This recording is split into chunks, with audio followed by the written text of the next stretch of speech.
Andhra Pradesh assembly ఎన్నికల్లో అధికార party YSRCP ఘోరంగా ఓడిపోయిన విషయం తెలిసిందే. మొత్తం 175 స్థానాలున్న ఏపీ అసెంబ్లీలో టీడీపీ, జనసేన, బీజేపీ కూటమి ఏకంగా 164 స్థానాలను కైవసం చేసుకోగా వైసీపీ కేవలం 11 స్థానాలకు మాత్రమే పరిమితమైంది. ఈ ఫలితాలు అంగీకరించదగినవే అయినప్పటికీ పోలైన ఓట్ల శాతానికి, వచ్చిన సీట్లకు పొంతన లేదనే చర్చ నెట్టింట మొదలైంది. 28 లక్షల ఓట్లకు 21 సీట్లు ఏపీ అసెంబ్లీ ఎన్నికల్లో పవన్ కళ్యాణ్ నేతృత్వంలోని జనసేన పార్టీ సరికొత్త రికార్డు నమోదు చేసింది. పోటీ చేసిన అన్ని చోట్ల విజయం సాధించింది. గతేడాది కేవలం ఒక్కటే స్థానానికి పరిమితమైన ఆ పార్టీ ఈసారి ఏకంగా పోటీ చేసిన 21 స్థానాల్లోనూ విజయం సాధించింది.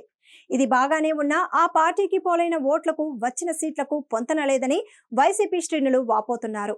2024 అసెంబ్లీ ఎన్నికల్లో జనసేన పార్టీకి పోలైన ఓట్లు 28,79,555 అనగా 8.53%. ఈ ఓట్లతోనే జనసేన పార్టీ 21 చోట్ల విజయం సాధించింది. అదే వైఎస్ఆర్సీపీ విషయానికొస్తే వారికి 1,32,84,000 ఓట్లు పోలయ్యాయి. కానీ వారు విజయం సాధించింది మాత్రం 11 చోట్లే. ఈ ఇరు పార్టీల మధ్య దాదాపు 1,00,00,000కి పైగా ఓట్ల తేడా ఉంది. అయినప్పటికీ జనసేన 10 స్థానాల్లో ఎక్కువ విజయం సాధించడం ఎలా సాధ్యమైందన్న చర్చ జరుగుతోంది.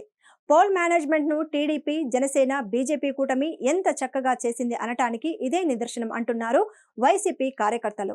వైసీపీ నేతల విమర్శలకు టీడీపీ శ్రేణులు, జన సైనికులు అదే రీతిలో బదిలిస్తున్నారు. ఓటమిని జీర్ణించుకోలేకే జగన్ బ్యాచ్ కొత్త వాదన మొదలుపెట్టిందని విమర్శిస్తున్నారు. ఎన్ని కోట్లు పడ్డాయనేది కాదు, ఎన్ని సీట్లు గెలిచామన్నది ముఖ్యమంటూ టీడీపీ కూటమి నేతలు సినిమా డైలాగ్స్ పేలుస్తున్నారు.